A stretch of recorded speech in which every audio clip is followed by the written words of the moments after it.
If you're still struggling with consent, just imagine instead of initiating sex, you're making them a cup of tea. You say, "Hey, would you like a cup of tea?" And they go, "Oh my God, I would love a cup of tea, thank you." Then you know they want a cup of tea. If you say, "Hey, would you like a cup of tea?" And they're like, I'm not really sure.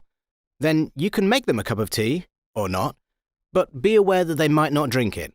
And if they don't drink it, then, and this is the important bit, don't make them drink it. Just because you made it doesn't mean you're entitled to watch them drink it. And if they say, "No thank you," then don't make them tea. At all. Just don't make them tea.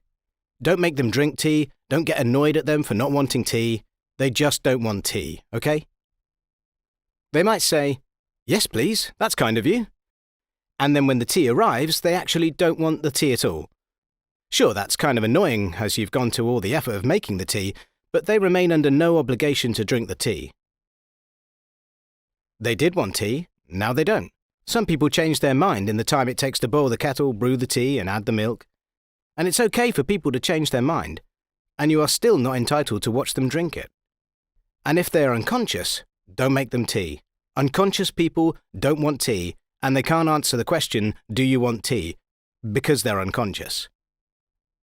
Okay, maybe they were conscious when you asked them if they wanted tea, and they said yes, but in the time it took you to boil the kettle or brew the tea and add the milk, they are now unconscious.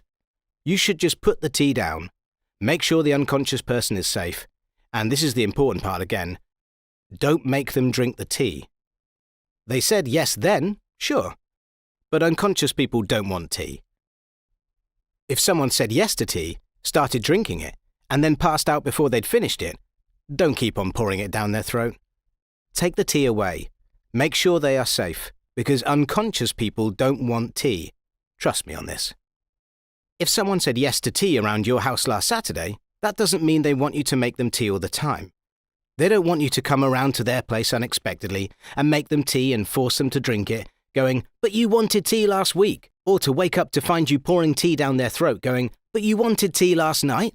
If you can understand how completely ludicrous it is to force people to have tea when they don't want tea, and you are able to understand when people don't want tea, then how hard is it to understand when it comes to sex? Whether it's tea or sex, consent is everything. And on that note, I'm going to make myself a cup of tea.